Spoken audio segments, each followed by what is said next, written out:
Hello. In this screencast, we're going to give you an introduction to the general concept of Renaissance art and show you a couple of significant works from the earliest part of the Renaissance. What most people associate with the Renaissance is, of course, art, and there's no question that art flourished during the Renaissance in a way that probably had never happened before, and to be honest, has probably never happened since. Obviously, there had to be demand for Renaissance art, so where did it come from? Well, it came from several sources. In the early days especially, it came first from the Catholic Church, which required decoration of its chapels and cathedrals, and because its population still for the most part couldn't read, despite the introduction of the printing press and the increase in production of books, they often used illustrations of Bible stories and teachings to help get the message across to their congregation. The fact that the church also collected tithes from virtually everybody in Western Europe meant that they had ample money to spend on art and on artists. Demand for art also came from very rich city-states, home to the middle-class bourgeoisie. At the city-state level, art was a way of showing their civic identity and civic pride, much the same way that cities today, such as Seattle with its Space Needle and Boston with Fenway Park, have landmarks that they use to identify themselves. The middle class also enjoyed art as a way of showing their wealth, and in the case of portraits, it also expressed their identity to future generations. Art in the Renaissance also benefited from new mediums, new ways of doing things, and new techniques. In the field of painting, it first showed up from the change of materials. From the use of egg-based tempera paints, which tended to dry very quickly and limited the mixing of colors, to now mixing pigments with various seed oils. These oil paints mixed easier, dried slower, and therefore allowed for a greater palette of colors. Paintings also benefited from the increased use of perspective, the use of lines, angles, and vanishing points to make two-dimensional works look not only three-dimensional, but could also be used to draw the viewer's eye to things that the artist wanted you to focus on and see. Another factor, and helped by the mixing of colors, was the use of chiaroscuro, the use of lighting effects, contrasts of light and dark areas, to once again add greater realism to portraits and pictures.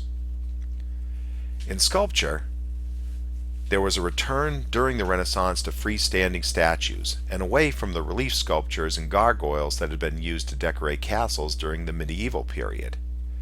The scale also was much larger.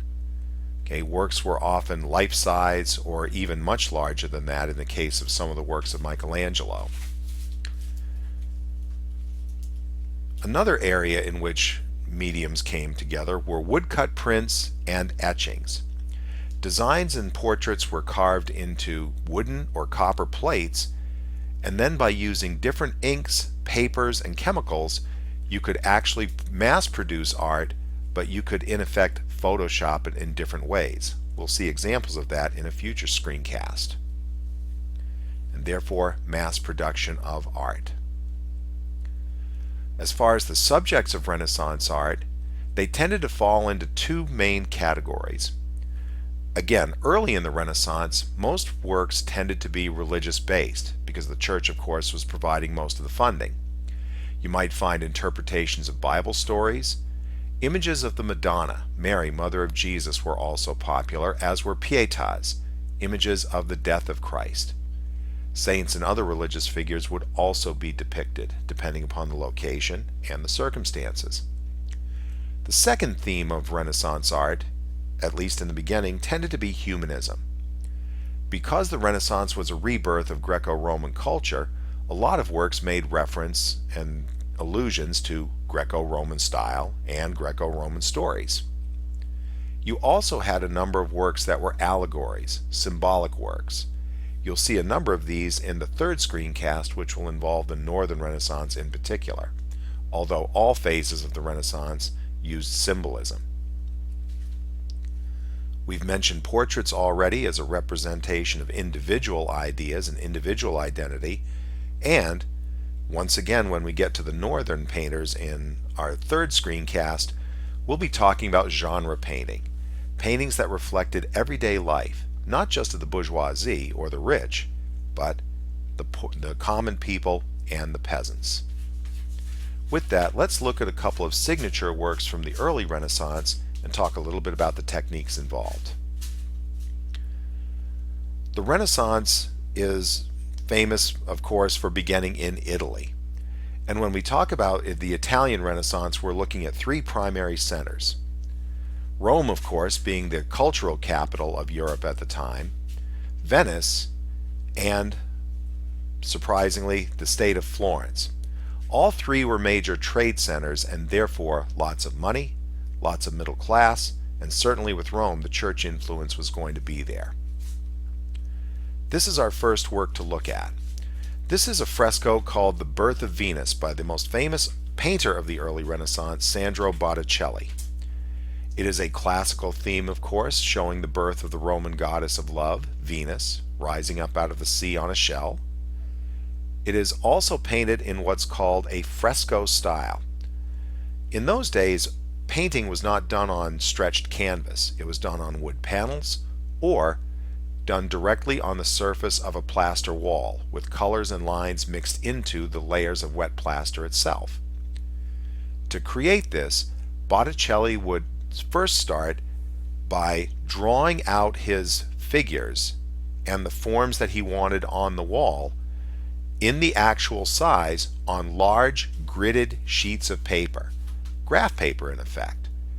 What he would then do is have assistants poke miniature holes into the outlines of the figures and the forms that he wanted to paint. This paper would then be laid gently on a wet skim of plaster on the wall and dusted with powder. When the paper was pulled away, most of the powder had fallen to the floor. What was left behind would create a small charcoal dotted outline of what Botticelli wanted to apply to the wall. As you can see, with that outline taken care of, he was free to work with mixing his colors so that you could provide shading for the figures in all respects and the blending of different colors to make the art look that much more realistic. Here's a close-up of Venus, and you can see the level of detail that Botticelli was able to get into his work. Here you see individual strands of hair. You see the little delicate dragonflies and seedlings on the plants. A couple of other characteristics of Botticelli. You'll note that the expression is very dreamlike. He was very fond of painting women, flowers, anything that he felt flowed, anything that he felt made for beautiful lines. The head tilt is another interesting technique, and it's a definite tip-off to Botticelli. What makes things work for him is creating that little bit of extra interest. You can see some of the same techniques in a portrait of a young Renaissance man. Once again, the head tilt as a way of creating an interesting pose, the folded hand across the breast, and the great attention to flow and detail. Here you see what can happen if a fresco is not treated carefully. This is a Botticelli, but you can see here where some of the plaster has chipped and fallen away. Moving on to sculpture. Donatello was probably the most famous sculptor of the early Renaissance. He's the one who's given credit for reviving the freestanding statue as an art form, and he tended to work in bronze. This is St. George, hero of one of the most famous stories of Middle Ages, in which St. George, a brave knight, rescues a damsel in distress from a fierce dragon. This statue, like most of Donatello's works, was made in bronze, and it was made primarily through what was called the lost wax method. In this, Donatello would actually form his figure first from beeswax. Yes, beeswax. He would then place wax rods in certain locations, for example, the bottom of the feet or behind the figure where there wouldn't be a lot of attention paid to it. The beeswax form would then be coated with clay. Then it would be placed in a special furnace that not only baked the clay solid, but it also melted out the wax which went out through the holes that had been made by the wax rods. In effect then, when the wax burned out, this created a mold into which molten metal could be poured, and therefore when you chipped away the clay, what you were left with was the bronze figure itself. Unfortunately, this is a one-time only process, and therefore every time you wanted to reproduce a figure, you had to create the same mold in beeswax again. Later on, sculptors would figure out how to use different materials to create what were called intermodels, which allowed for repeated castings of the same figure. By filling in the mold partly with plaster, you were also able to do what was called hollow casting, which allowed you to conserve bronze, and it's why some bronze statues will appear to be hollow. This is another example of a casting by Donatello. It's called Gattamelata, and it's on display in Florence as a memorial to a great Florentine general whose nickname was the Orange Cat, Gattamelata, probably because of his bright orange hair. Because it's such a heavy statue, Donatello wants to show the horse in motion, but the balance is tricky. Therefore, the orb here is strictly for balance and for nothing else. The most significant statue of Donatello's career is actually very small. It's a casting of the Old Testament biblical hero David, most famous for slaying the giant Goliath. Donatello's David really marks the key shift from classical sculpture to the new mode of the Renaissance. Because David's nude, it reflects the old Greek idea of celebrating the human body. However, what Donatello does is much different than what the Greeks did. The Greeks had always sculpted their figures, in particular their male figures, as cut, defined, muscular, adult superhero types. Because David was an actual shepherd boy, Donatello here chooses to show David as a shepherd boy, having the young, still developing body of an adolescent boy. He also throws in some new school ideas by giving David the hat, the hair, and the appearance of a then modern Renaissance boy, as opposed to a classical Greek hero. In this way, Donatello is actually bridging the old school, the classical idea of the Greek nude hero, with something new, giving the hero a more modern appearance, a more realistic appearance. In the statue, David is shown stepping over the head of the defeated giant Goliath. Now, he had not killed Goliath with the sword. Instead, he'd used the sword to cut off Goliath's head after the battle. Believing in himself as well as his God, David chose to face Goliath with a slingshot, and only a slingshot, which again gives Donatello a reason to use the nudity in the figure to demonstrate David's being unafraid of Goliath and facing off with any challenge.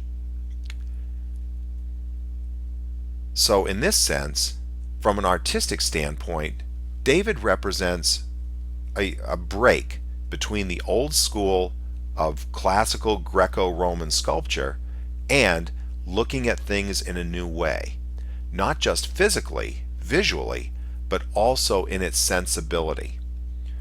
In a sense, this work represents not just classicism because of its style, not just religion because of its subject, but it's also a very humanistic portrait. It shows a confident young man, the measure of all things, as the Greeks had said, who's ready to face any challenge, whether it be a giant or any other problem that's placed in front of him. From here, the Renaissance was ready to go to new places, and that's what we're going to look at in our second screencast. We'll see you then.